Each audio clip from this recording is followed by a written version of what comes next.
और बड़ी खबर इस वक्त आप तक पहुंचा दे। संभल शाही जामा मस्जिद मामले में सुप्रीम कोर्ट में सुनवाई हुई। सुप्रीम कोर्ट ने यूपी सरकार से प्रगति रिपोर्ट अब मांगी है। यूपी सरकार को 2 हफ्ते में ये प्रगति रिपोर्ट अब देनी होगी और संभल मामले की अगली सुनवाई 21 फरवरी को यहां पर अब होगी।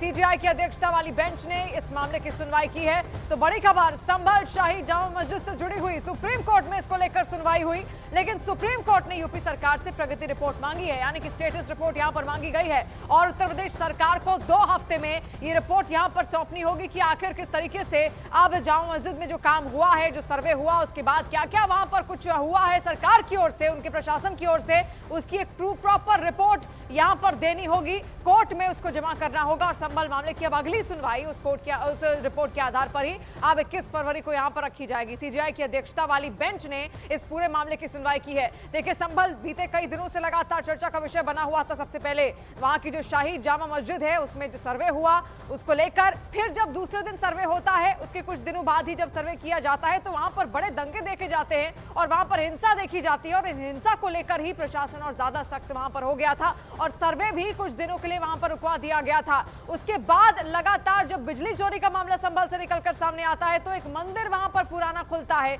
उसके बाद वहां पर कई कुओं की खुदाई हो जाती है। तो तमाम मसलों को लेकर संभल लगातार चर्चा का विषय रहा, लेकिन ये जो सुनवाई हुई वो संभल में शाही जामा मस्जिद को लेकर हुई है और उसी को लेकर अब सरकार की ओर से सरकार से यहां पर कोर्ट ने प्रगति रिपोर्ट मांगी है और 2 हफ्ते का वक्त भी दिया गया है।